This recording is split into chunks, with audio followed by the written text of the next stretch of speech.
5 andainas de dificultade baixa e duns 10 km cada unha é a proposta de Ponteandadas no seu retorno á oferta de actividades do Concello de Pontevedra. Ponteandadas é un proxecto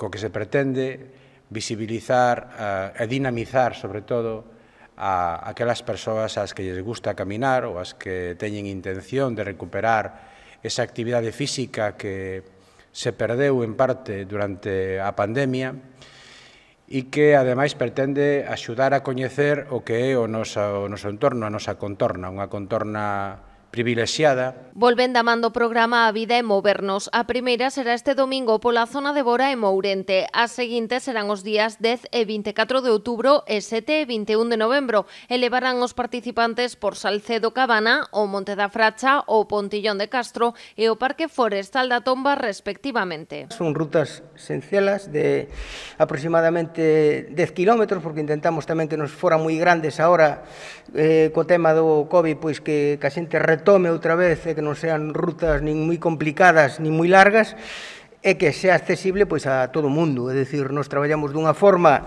na que alguén poda andar máis e outros poidan ir en diferentes segmentos da andaina e que sea agradable e atractiva para todo o mundo, non? Nas rutas poderán participar un máximo de 200 persoas que sairán en grupos de 20 guiados por un monitor. Os percorridos son todos circulares e a saída será ás 10 da mañá para rematar ás 2 do mediodía. Volva a ser ese elemento tan importante que foi no pasado e anime a moita xente a salir á rúa, a camiñar e tamén, como non, a empatizar, a socializar, a falarse, a verse, a botar unhas risas xuntos, algo que a pandemia a veces nos privou, non? Os interesados en participar xa poden inscribirse no correo electrónico ponteandadas@gmail.com, no WhatsApp 624 482 636 ou na páxina de Facebook do Concello de Pontevedra.